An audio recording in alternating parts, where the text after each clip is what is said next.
Bonjour à tous, en cette veille de prix d'Amérique, on reste sur l'hippodrome de Vincennes ce samedi. À l'occasion du prix du Luxembourg, on va évoluer sur 2100 mètres la grande piste, un départ à l'Autostar. Je vous le rappelle à Vincennes, à l'Autostar c'est 9 par ligne, avec des chevaux qu'on connaît bien, certains qui auraient pu courir le prix d'Amérique le lendemain. Il va falloir faire des choix, la course est ouverte, mais on a des bases qui semblent toutefois assez solides.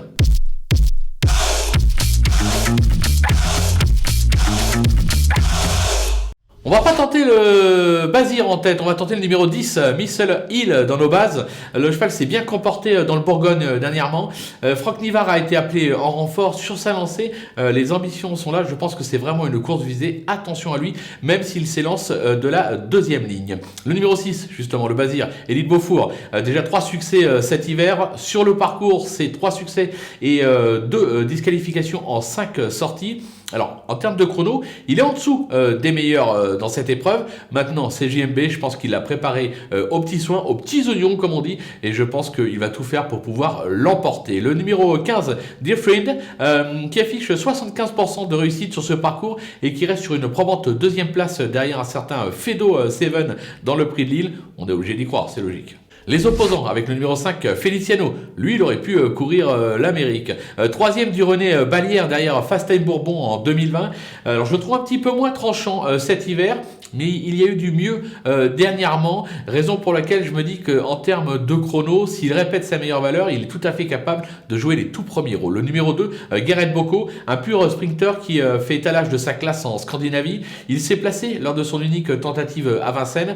Éric Raffin a été appelé en renfort. Attention à lui. Le numéro 4, Express Jet, ses dernières sorties attestent sa forme. Cependant, et je pense qu'il reste un ton en dessous des meilleurs aujourd'hui, même si en termes de chrono, il fait partie des meilleurs de l'épreuve. Maintenant, je pense qu'il est encore capable de surprendre parce que c'est un cheval qui sait vite démarrer. Le 4, c'est excellent derrière voiture et qui sait également finir ses courses. Donc attention à lui.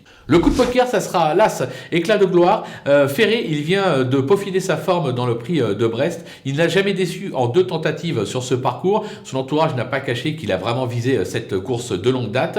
Il va falloir se sortir de l'As derrière la voiture, mais c'est un cheval qui sait démarrer. Attention à lui, ça pourrait être la belle surprise de cette épreuve.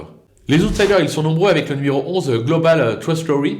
C'est la ligne du prix de ligne avec du prix de Lille, pardon, avec une 3e place à la clé. Le cheval est toujours extra de forme, mais il s'élance derrière. Le 11, derrière la voiture, c'est pas simple. Il va être en plus un peu plaqué contre la corde. Raison pour laquelle je le mets un petit peu plus bas. Toutefois, en valeur intrinsèque, attention à lui. Le numéro 14, Amon USM.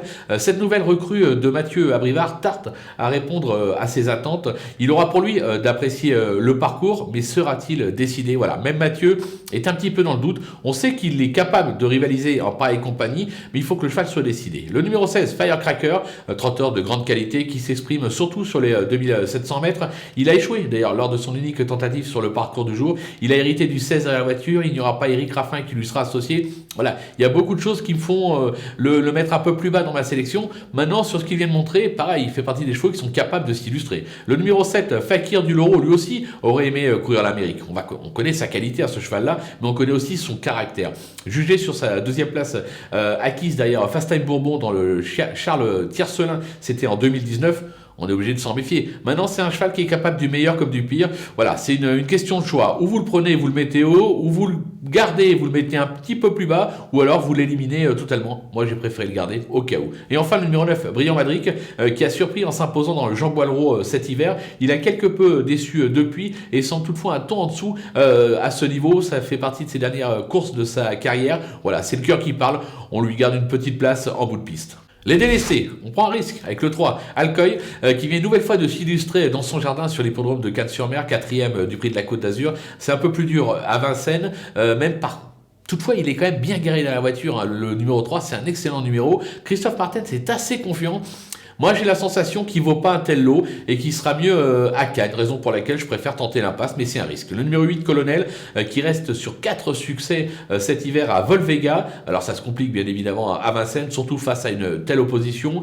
J'ai pas la place pour lui dans ma sélection. Le numéro 12, Will Love, 3 tentatives cet hiver à Vincennes pour 3 échecs. Elle semble actuellement vraiment très loin du niveau qui a pu être le sien par le passé, raison pour laquelle l'impasse est tentante. Et enfin, le numéro 13, Colcorn, la vitesse ne lui fait pas défaut, certes, mais mais force est de constater qu'il semble actuellement lui aussi loin du niveau qui a pu être le sien par le passé. En plus, il est vraiment mal garé avec le 13 derrière la voiture, raison pour laquelle je préfère l'éliminer. Voilà, on a fait le tour de cette superbe épreuve. On va se quitter avec ma sélection et mes conseils de jeu. Ça va donc être à vous de jouer, mais je vous rappelle, demain, le Quintet Flash Prix d'Amérique et Ticket Flash dans toutes les autres épreuves de la Réunion 1 de dimanche à Vincennes. Il faudra ne pas rater ce rendez-vous. Bye bye.